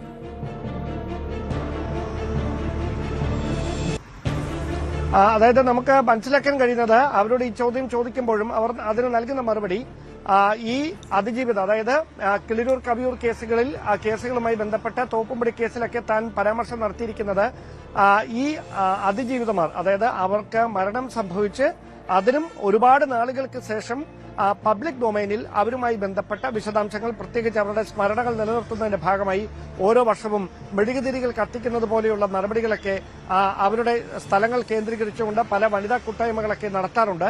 അത്തരത്തിൽ ഇതാരാണ് മരണപ്പെട്ടത് എന്ന കാര്യം പബ്ലിക് ഡൊമൈനിൽ കൃത്യം ഒരു ഡോക്യുമെന്റായി നിലനിൽക്കുന്ന ഒരു പശ്ചാത്തലത്തിൽ തന്നെയാണ് നേരത്തെയുള്ള കോടതി വിധികളുടെ കൂടി അടിസ്ഥാനത്തിൽ അത്തരം വിവരങ്ങൾ താൻ പരസ്യമാക്കി. അതിനപ്പുറത്തേക്ക് ഇരകളെ അധിക്ഷേപിക്കുക എന്ന ഒരു ലക്ഷ്യത്തോടെ അല്ല വീഡിയോ ചെയ്തിരിക്കുന്നത്. ശ്രീലേഖ തന്നെയായിരുന്നു ഈ കേസിന്റെ അന്വേഷണം നടത്തിയത്. ശ്രീലേഖയുടെ മേൽനോട്ടത്തിലായിരുന്നു ഈ പ്രമാദമായ കേസിന്റെ അന്വേഷണം. അതിൽ മുഴുവൻ പ്രതികൾക്കും ശിക്ഷ വാങ്ങിക്കൊടുക്കാൻ തനിക്ക് കഴിഞ്ഞിട്ടുമുണ്ട്. അതുകൊണ്ട് തന്നെയാണ് നീതിബോധം ഉയർത്തുക എന്ന ലക്ഷ്യത്തോടെ നിയമ സംവിധാനങ്ങളെക്കുറിച്ചുള്ള ഒരു അവയർനെസ് എന്ന തരത്തിൽ താൻ ഇത്തരത്തിലൊരു യൂട്യൂബ് വീഡിയോ ചെയ്തത്. അതിനപ്പുറത്തേക്ക് അതിലൊന്നും അധിക്ഷേപകരമായോ ഇരകൾക്കെതിരായുള്ള ഒരു പരാമർശങ്ങളില്ല എന്നാണ് അവർ കൂട്ടിച്ചേർത്തത്.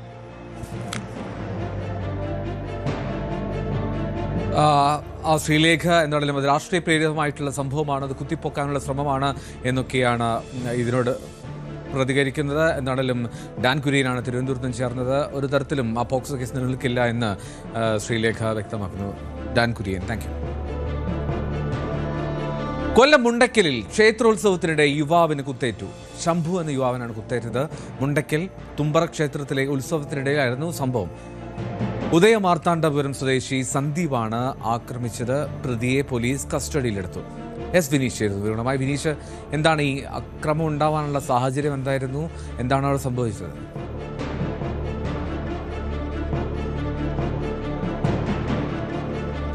വിനീഷ്, കേൾക്കാമോ? എന്താണ് അവിടെ സംഭവിച്ചത്? എങ്ങനെയാണ് ഈ ഒരു അക്രമത്തിലേക്ക് കാര്യങ്ങൾ നീങ്ങിയത്?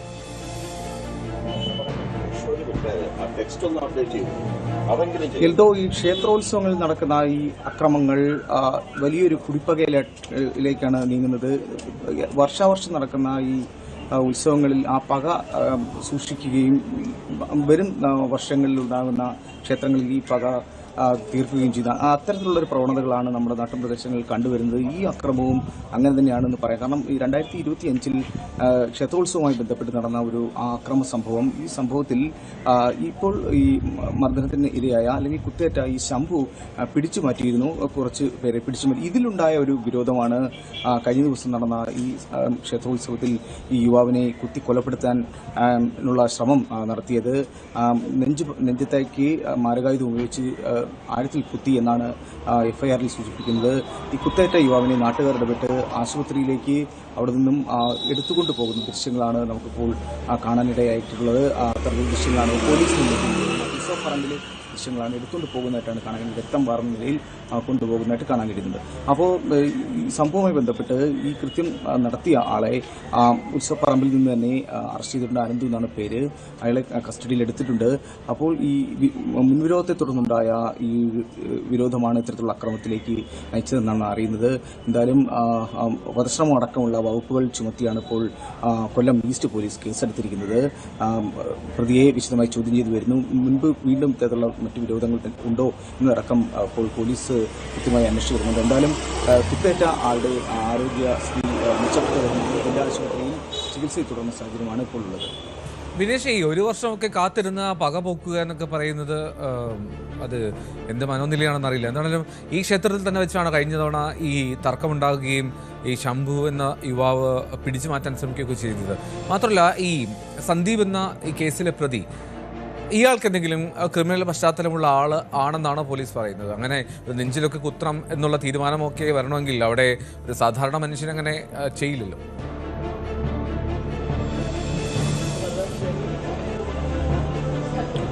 തീർച്ചയായും ഇതുമായി ബന്ധപ്പെട്ട് പോലീസ് അന്വേഷിക്കുന്നുണ്ട്. നിലവിൽ ഈ പ്രതിയെ കഴിഞ്ഞ ദിവസം രാത്രി തന്നെ കസ്റ്റഡിയിൽ എടുത്തിട്ടുണ്ട്. അപ്പോൾ ഇയാളുടെ എന്തോ സൂചിപ്പിച്ചതുപോലെ തന്നെ ഇയാളുടെ ചില മനോനിലകളുണ്ട്. ഇതെല്ലാം മനസ്സിലാക്കി ആണ് ചോദ്യം ചെയ്യലിലേക്ക് നീങ്ങുന്നത്. കാരണം ഒരാളെ കുത്തിക്കൊലപ്പെടുത്താൻ ശ്രമിച്ച പ്രതിയാണ്. ഉടൻ തന്നെ ചോദ്യം ചെയ്തു കഴിഞ്ഞാൽ അയാളിൽ നിന്ന് വിവരങ്ങൾ കിട്ടില്ല. അതുകൊണ്ട് അയാളുടെ ആശുപത്രിയിൽ കൊണ്ടുപോകുന്ന മെഡിക്കൽ പരിശോധനകൾക്കൊക്കെ ശേഷം ഇപ്പോൾ ചോദ്യം ചെയ്യൽ ആരംഭിച്ചിട്ടുണ്ട്. എന്തായാലും ഇതുമായി ബന്ധപ്പെട്ട് ഇയാൾക്ക് മുൻപും അടിപിടി കേസുകൾ ഉണ്ട് എന്നുള്ളതാണ് നമുക്ക് അറിയാൻ കഴിയുന്നത്. അപ്പോൾ കരുതിക്കുട്ടിയുള്ള ഒരു വർഷം തന്നെയായിരുന്നു യുവാവിനെ കൊലപ്പെടുത്തുക എന്നുള്ളൊരു ഉദ്ദേശത്തിൽ തന്നെയാണ് മാരകായുധം കയ്യിൽ കരുതിയാണ് ഇത്തരത്തിലൊരു അക്രമം നടത്തിയതെന്നാണ് പോലീസിൽ നിന്നും നമുക്ക് അറിയാൻ കഴിയുന്നത്.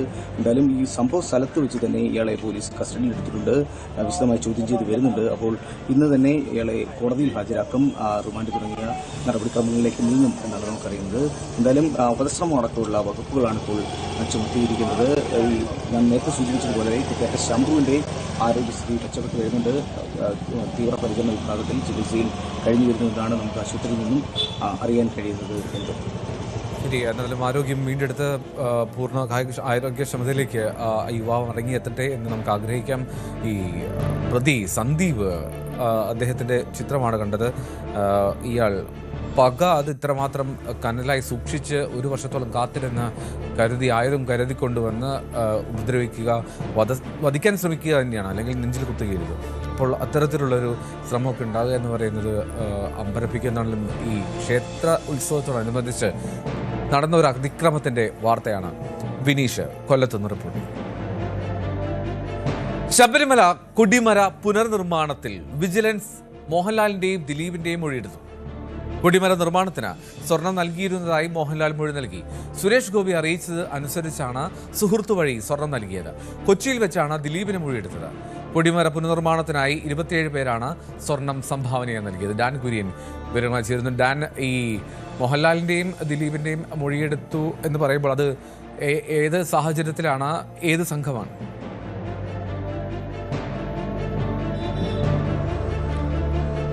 നേരത്തെ ഹൈക്കോടതിയുടെ കൂടി ചില പരാമർശങ്ങളുടെ അടിസ്ഥാനത്തിലായിരുന്നു വിജിലൻസിന്റെ പ്രത്യേക സംഘം ശബരിമലയിലെ കൊടിമര നിർമ്മാണവുമായി ബന്ധപ്പെട്ട് ഏതെങ്കിലും തരത്തിലുള്ള അസ്വാഭാവികതകൾ ഉണ്ടായിട്ടുണ്ടോ, അതിൽ നടപടിക്രമങ്ങളിൽ എന്തെങ്കിലും വീഴ്ച സംഭവിച്ചിട്ടുണ്ടോ എന്ന് കണ്ടെത്തുന്നതിനുള്ള പരിശോധന നടത്തിക്കൊണ്ടിരിക്കുന്നത്. അന്വേഷണ സംഘം ഈ ഒരാഴ്ചയ്ക്കുള്ളിൽ അന്വേഷണം അവസാനിപ്പിക്കാനിരിക്കെയാണ് കേസുമായി ബന്ധപ്പെട്ട് ചലച്ചിത്ര താരങ്ങളായ മോഹൻലാലിന്റെയും ദിലീപിന്റെയും മൊഴി രേഖപ്പെടുത്തിയിരിക്കുന്നത്. മോഹൻലാൽ താൻ സുഹൃത്തു മുഖേന ഈ കൊടിമര നിർമ്മാണത്തിനായി 2 പവൻ സ്വർണം കൈമാറിയിട്ടുണ്ട് എന്ന് മൊഴി നൽകിയതായാണ് വിവരം.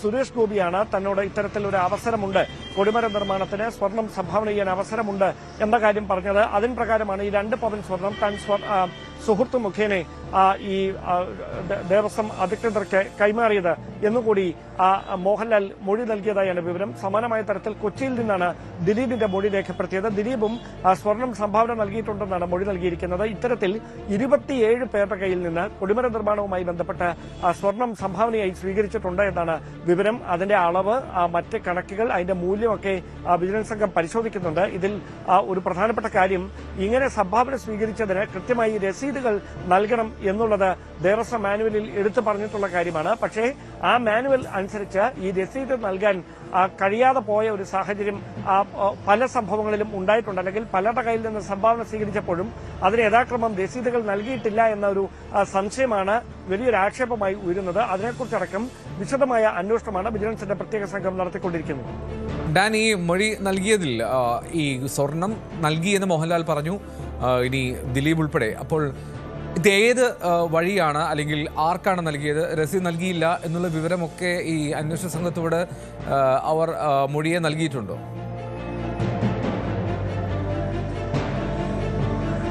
അതായത് ഇതൊരു സാധാരണയായി ശബരിമലയിൽ എത്തുന്ന ഭക്തർ ശബരിമലയുമായി ബന്ധപ്പെട്ട പ്രധാനപ്പെട്ട ചടങ്ങുകളിൽ ഇത്തരത്തിൽ സംഭാവനകൾ നൽകുന്ന ഒരു പതിവുണ്ട്. അത്തരത്തിലാണ് നടൻ മോഹൻലാൽ സുരേഷ് ഗോപി തന്നോട് പറഞ്ഞതനുസരിച്ച് ഇത്തരത്തിൽ സ്വർണം സംഭാവനയായി നൽകാൻ സന്നദ്ധത അറിയിച്ചതും അങ്ങനെ തന്റെ ഒരു സുഹൃത്ത് മുഖേന 2 പവൻ സ്വർണം ദേവസ്വം ബോർഡിന് കൈമാറിയെന്നാണ് അദ്ദേഹം പറയുന്നത്. അങ്ങനെ കൊടിമര നിർമ്മാണത്തിനായി സമാനമായ തരത്തിൽ ദിലീപും സ്വർണം കൈമാറിയിട്ടുണ്ട്. ഇതാണ് ഈ പ്രമുഖരായ 2 വ്യക്തികൾ. ഇങ്ങനെ അറിയപ്പെടുന്നതും അറിയപ്പെടാത്തതുമായ 27 പേരുടെ പക്കൽ നിന്ന് ദേവസ്വം ബോർഡ് സംഭാവനകൾ സ്വീകരിച്ചിട്ടുണ്ട്. അതിന്റെ കണക്കുകളൊക്കെ വിജിലൻസ് സംഘം ശേഖരിക്കുന്നുണ്ട്. വരും ദിവസങ്ങളിൽ അതൊക്കെ പുറത്തു വരാനും സാധ്യതയുണ്ട്.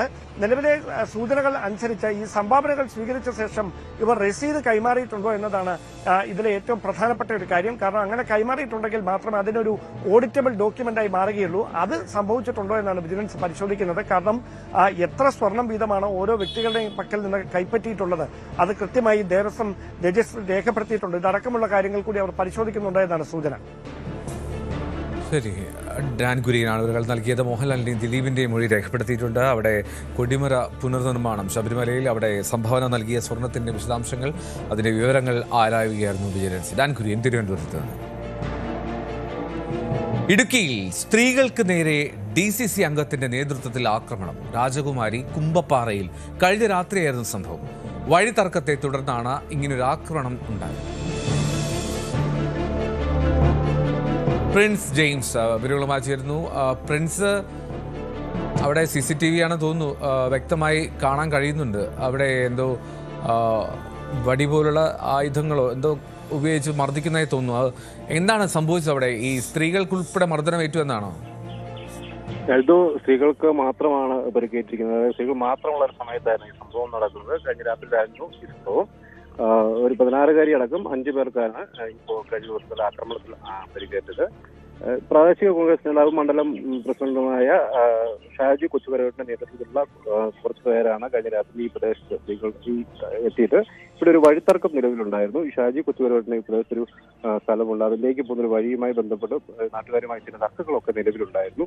അവിടെ ഒരു ഗേറ്റ് വെച്ചത് സംബന്ധിച്ച ഒരു തർക്കമാണ് ഇപ്പോൾ ഇത്തരത്തിലൊരു ആക്രമണത്തിലേക്ക് കലാശിച്ചത്.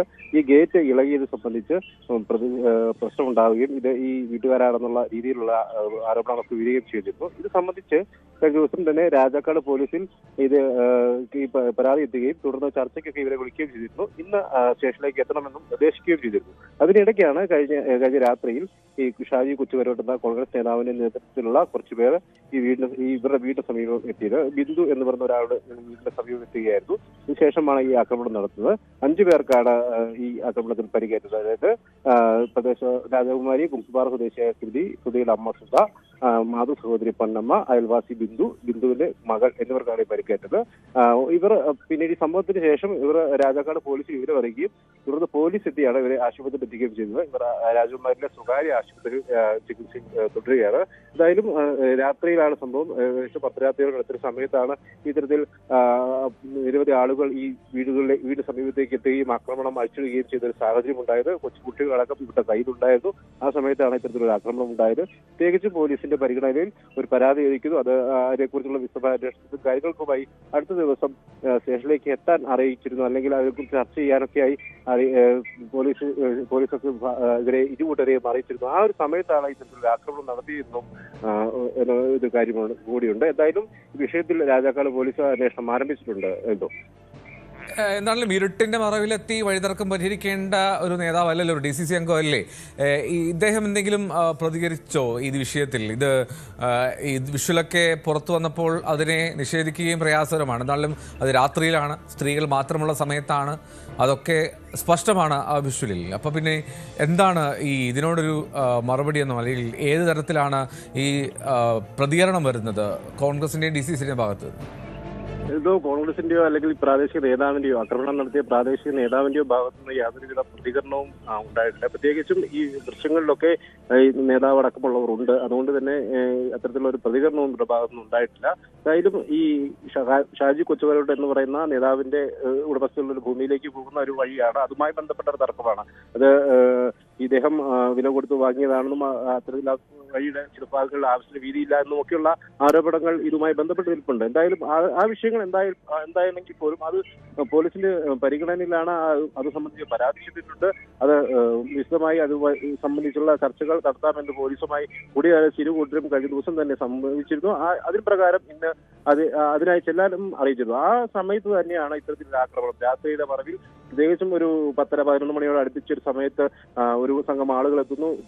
ഒരു ഗ്രാമീണ മേഖലയാണ്, പെട്ടെന്ന് ആളുകൾക്ക് എത്താൻ പറ്റുന്ന പ്രദേശമല്ല. ആ ഒരു തോട്ടം മേഖലയാണ്, ഏറെത്തോട്ടമൊക്കെ നിറഞ്ഞൊരു പ്രദേശമാണ്. അവിടേക്ക് ഇത്തരത്തിൽ നിരവധി ആളുകൾ എത്തി സ്ത്രീകൾ മാത്രമുള്ള സമയത്ത് ആക്രമണം നടത്തിയത് എന്തായാലും വലിയ അപലപനീയമായ ഒരു കാര്യമാണ്. എന്തായാലും വിഷയത്തിൽ ശക്തമായൊരു അന്വേഷണം ആരംഭിച്ചിട്ടുണ്ട്. എന്തായാലും കോൺഗ്രസ് നേതൃത്വവും കൃത്യമായൊരു ഇടപെടൽ ഈ വിഷയത്തിൽ സ്വീകരിക്കുമെന്നാണ് കരുതുന്നത്. ഈ സംഘത്തിലും ആക്രമിക്കാനെത്തിയ നേതാവിന്റെ നേതൃത്വത്തിലുള്ള സംഘത്തിലും സ്ത്രീകൾ ഉണ്ടായിരുന്നു തോന്നുന്നുവല്ലോ ദൃശ്യങ്ങളിൽ. തീർച്ചയായും അവരെ ആ പ്രദേശവാസികളായ ചിലരൊക്കെ ഉണ്ടായിരുന്നു. എന്തായാലും ഈ അയൽവാസികളായ ഇവരെല്ലാം ഈ പ്രദേശത്തോട് അനുബന്ധിച്ച് താമസിക്കുന്നവരൊക്കെയാണ്. എന്തായാലും ഈ കൂടുതൽ ആളുകളും ഇവരോടൊപ്പം ഉണ്ടായിരുന്നു. കോൺഗ്രസ് പ്രവർത്തകരായ മറ്റുള്ളവരും ഉണ്ടായിരുന്നു, സ്ത്രീകളടക്കമുള്ളവരുണ്ടായിരുന്നു. ഇവരുടെ ഭാഗത്തു നിന്നുള്ള ആക്രമണങ്ങൾ എന്തായാലും ഈ രാത്രികാരുടെ മറവിലുണ്ടായത് വലിയ ചർച്ചയ്ക്ക് ഇടയാക്കിയിട്ടുണ്ട്. ഈ വിഷയത്തിൽ കൂടുതൽ അന്വേഷണം ഉണ്ടാകുമെന്ന് തന്നെയാണ് കരുതുന്നത്. ഒരു വഴിത്തർക്കം എന്നുള്ളത് രാത്രിയുടെ മറവിൽ പരിഹരിക്കേണ്ടതല്ല എന്നുള്ളതാണ് വസ്തുത. പ്രത്യേകിച്ചും പ്രാദേശികമായ കാര്യങ്ങളിലൊക്കെ ഇടപെടുന്ന ഒരു പ്രാദേശിക പൊതുപ്രവർത്തകൻ ഇത്തരത്തിൽ ഈ വിഷയങ്ങളിലേക്ക് ഇടപെടുന്നത് വലിയ ചർച്ചയ്ക്ക് ഇടയാക്കിയിട്ടുണ്ട് എന്തോ. ഉറപ്പായിട്ടും എന്താണെങ്കിലും രാത്രിയിലെത്തി ഇങ്ങനെ മർദ്ദിക്കുന്ന സ്ത്രീകളെ ആക്രമിക്കുന്ന ദൃശ്യമാണ്. അത് ഇടുക്കി കുമ്പപ്പാറയിൽ നിന്നാണ്. DCC അംഗത്തിൻ്റെ നേതൃത്വത്തിലുള്ള തർക്കം എന്നാണ് പറയുന്നത്. പോലീസ് അന്വേഷിക്കുന്നു. അത് ഉടൻ തന്നെ കേസ് രജിസ്റ്റർ ചെയ്ത് നടപടി ഉണ്ടാകുമെന്ന് പ്രതീക്ഷിക്കുകയും ചെയ്യാം. ഒരു കുട്ടി ഉൾപ്പെടെ കാണാം. ആ സ്ത്രീയുടെ ഒക്കത്തൊരു കുഞ്ഞിനെയും കരുതിയിട്ടുണ്ട്. അവരോടൊക്കെ കൂടിയായിരുന്നു ഈ അതിക്രമം എന്നുള്ളതാണ് ഏറ്റവും അപലപനീയം. പ്രിൻസ് ആണ് വിവരങ്ങൾ നൽകിയത് ഇടുക്കിയിൽ നിന്ന്. ഇന്നത്തെ സ്പോട്ട്ലൈറ്റ് പൂർണ്ണമാവുകയാണ്. നമസ്കാരം.